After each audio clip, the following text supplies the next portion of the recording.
KSIC ಕಾರ್ಖಾನೆ ಸ್ಥಳದಲ್ಲಿ ಕ್ರೀಡಾಂಗಣ ನಿರ್ಮಾಣಕ್ಕೆ ವಿರೋಧಿಸಿ ರಾಜ್ಯ ಕಬ್ಬು ಬೆಳೆಗಾರರ ಸಂಘದ ವತಿಯಿಂದ ನಡೆಸ್ತಾ ಇರುವಂತಹ ಪ್ರತಿಭಟನೆ 13ನೇ ದಿನಕ್ಕೆ ಕಾಲಿಟ್ಟಿದೆ.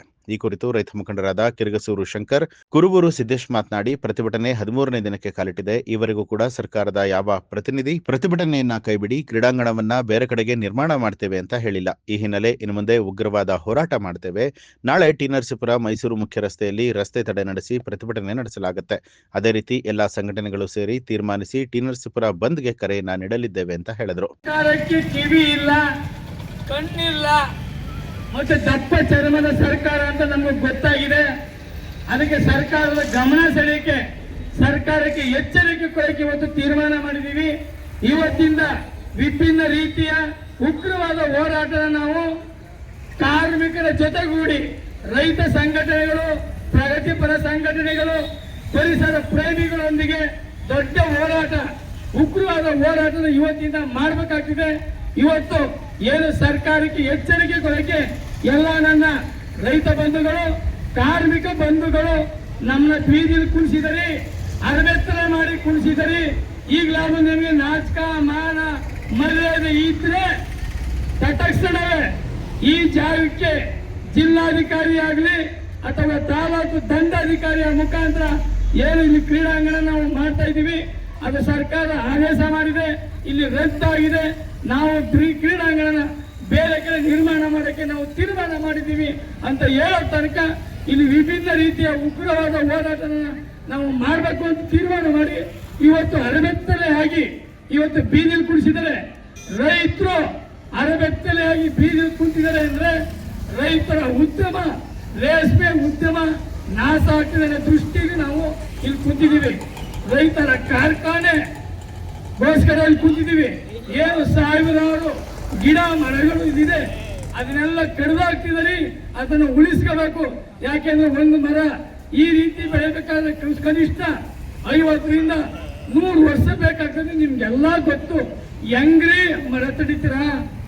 ಆ ಮರ ತಡೆಯೋದು ಒಂದನೇ, ಸಣ್ಣ ಪಾಪುರ ಕೊಲೆ ಮಾಡೋದು ಒಂದನೇ. ಆದ್ರಿಂದ ದಯಮಾಡಿ ಇದರ ಗಂಭೀರವಾಗಿ ಚಿಂತನೆ ಮಾಡಬೇಕು. ಇಲ್ಲದೆ ಇದು ಮುಂದಿನ ದಿನದಲ್ಲಿ ಉಗ್ರವಾದ ಹೋರಾಟ ಸದ್ಯದಲ್ಲೇ ನಾವು ತೀರ್ಮಾನ ಮಾಡ್ತೀವಿ. ಎಲ್ಲ ರೈತ ಸಂಘಟನೆಗಳೊಂದಿಗೆ, ಪ್ರಗತಿಪರ ಸಂಘಟನೆಗಳೊಂದಿಗೆ ತೀರ್ಮಾನ ಮಾಡಿ ಮುಂದಿನ ನಿರ್ಧಾರನ ನಾವು ಕೈಗೊಳ್ತೀವಿ. ಏನು ಇವತ್ತು ಅರಬೆತ್ತಲೆ ಕೂತಿದ್ದೀವಿ, ನಿಮಗೆ ನಾಚಕ, ಮಾನ, ಮರ್ಯಾದೆ ಸರ್ಕಾರಕ್ಕೆ ಏನಾದ್ರು ಇದ್ರೆ ತತ್ಕ್ಷಣವೇ ಏನು ರೇಷ್ಮೆ ಕಾರ್ಖಾನೆ ಒಳಗೆ ಕ್ರೀಡಾಂಗಣ ತೆರೆಯೋದಿಲ್ಲ ಅಂತ ಆದೇಶನ ಮಾನ್ಯ ಮುಖ್ಯಮಂತ್ರಿಗಳು ಪತ್ರಿಕಾ ಹೇಳಿಕೆಯಲ್ಲಿ ಬಹಿರಂಗವಾಗಿ ಕೊಡ್ಲಿ. ಇಲ್ಲಿ ಬರೋದು ಬೇಡ, ಬಹಿರಂಗವಾಗಿ ಕೊಡ್ಲಿ. ಇಲ್ಲಿ ಹೋರಾಟ ನಡೀತಿರೋದು ಯಾವುದೇ ರಾಜಕೀಯ ಉದ್ದೇಶದಿಂದ ಅಲ್ಲ. ಈ ಹೋರಾಟ ಏನು ರೇಷ್ಮೆ ಕಾರ್ಖಾನೆ ಉಳಿಸಿ ಹೋರಾಟ ಸಮಿತಿಯಿಂದ ರೇಷ್ಮೆ ಕಾರ್ಖಾನೆ ಅಭಿವೃದ್ಧಿಪಡಿಸಿ ಬೇರೆ ಕಡೆ ಕ್ರೀಡಾಂಗಣ ನಿರ್ಮಿಸಿ ಅಂತ ನಮ್ಮ ಹೋರಾಟ. ನಾವು ಕ್ರೀಡಾಂಗಣ ವಿರೋಧಿ ಅಲ್ಲ. ನರಸೀಪುರದಲ್ಲಿ ಖಾಸಗಿ ಜಾಗಗಳು ತುಂಬ ಇದೆ. ಪರ್ಚೇಸಿಂಗ್ ಮಾಡಿ 10-20 ಎಕರೆ ಪರ್ಚೇಸಿಂಗ್ ಮಾಡಿ ಒಳ್ಳೆ ಸುಸಜ್ಜಿತವಾದ ಕ್ರೀಡಾಂಗಣ ನಿರ್ಮಾಣ ಮಾಡಬೇಕು.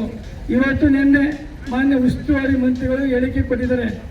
ಬ್ಯಾಡ್ಮಿಂಟನು, ಖೋಖೋ, ವಾಲಿಬಾಲ್ ಆಡೋಕ್ಕೆ ಸೂಕ್ತವಾಗಿದೆ ಅಂತ. ಸ್ವಾಮಿ, ಇಲ್ಲಿ ಕ್ರಿಕೆಟ್ನು ಆಡ್ತಾರೆ, ಫುಟ್ಬಾಲ್ನು ಆಡ್ತಾರೆ. ಬೇಕು ಅಂತ ನೀವೇ ಮಾಡ್ತಾರೆ ಒಳ್ಳೊಳ್ಳೆ ಕಾರ್ಯಕ್ರಮನ ಫೀಲ್ಡಲ್ಲಿ. ಅದರಿಂದ ಇಲ್ಲಿ ಎಲ್ಲ ಮಾಡೋಕ್ಕಾಗಲ್ಲ ಸ್ವಾಮಿ. ನಮಗೆ ಕ್ರೀಡಾಂಗಣ ಅಂತಂದ್ರೆ ಕ್ರಿಕೆಟ್ ಆಡಬೇಕು, ಫುಟ್ಬಾಲು ಆಡಬೇಕು, 400 ಮೀಟರ್ ಓಟ ಇದೆಯಲ್ಲ ಅದನ್ನೂ ಆಡಬೇಕು. ಬರೀ ಕೇವಲ ಖೋಖೋ, ಬ್ಯಾಡ್ಮಿಂಟನ್ಗೆಲ್ಲ ನಮಗೆ ಕ್ರೀಡಾಂಗಣ ಸಮಗ್ರ ಏನು ಕ್ರೀಡೆಗಳು ಏನೇನಿದೆ ಎಲ್ಲನೂ ಆ ಸ್ಥಳದಲ್ಲಿ ಆಡಂತ ಕ್ರೀಡಾಂಗಣ ನಮಗೆ ಬೇಕು. ಅದು ಇಲ್ಲಿ ಸಾಧ್ಯವಾಗಲ್ಲ. ಆದ್ರಿಂದ ನೀವು ಈ ಕ್ರೀಡಾಂಗಣ ಇದರ ಮತ್ತೆ ಇಲ್ಲಿ ಮಾಡ್ತೀವಿ ಅಂತ ಮನಸ್ಸಿದ್ರೆ ಕೈ ಬಿಡಿ. ಮುಂದಿನ ದಿನದಲ್ಲಿ ಈಗಾಗಲೇ ಕಾರ್ಮಿಕರು ತೀರ್ಮಾನ ಮಾಡ್ತಾ ಇದ್ದಾರೆ. ನಾವು ನಿರಂತರವಾಗಿ ಸಾಮೂಹಿಕವಾಗಿ ಉಪವಾಸ ಸತ್ಯಾಗ್ರಹ ಮಾಡ್ತೀವಿ.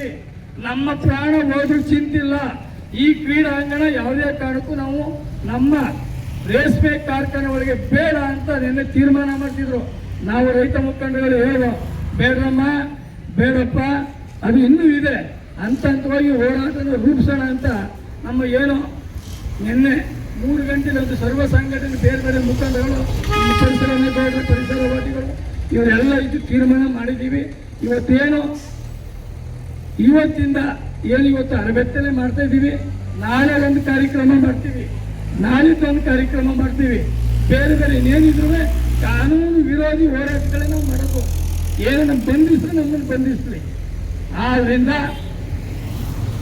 ಏನಾದ್ರೂ ಇಲ್ಲಿರೋಂಥ ತಹಸೀಲ್ದಾರು ಅವತ್ತು ಬಂದ್ರು, ಮತ್ತೆ ಬಂದು ನಿಮ್ಮ ಸೌಜನ್ಯಕ್ಕಾದ್ರೂ ಏನಪ್ಪ ಚಳವಳಿನ ವಾಪಸ್ ತಗೊಳ್ಳಿ, ನಾವು ಚರ್ಚೆ ಮಾಡ್ತೀವಿ ಅಂತ ಸೌಜನ್ಯಕರು ಒಂದು ಮಾತಾಡಲಿಲ್ಲ ಅಂದ್ರೆ ಇವರು ತಾಲೂಕಿನ ಈ ಜನತೆಯ ದಂಡಾಧಿಕಾರಿಗಳ ಅಥವಾ ಈ ಆಡಳಿತ ಪಕ್ಷದ ಏಜೆಂಟ್ನ ಅಂತ ನಾನು ಪ್ರಶ್ನೆ ಮಾಡಬೇಕಾಗ್ತದೆ. ನ್ಯೂಸ್ ಅಲರ್ಟ್, ನಿಮ್ಮಿಂದ ನಿಮಗಾಗಿ.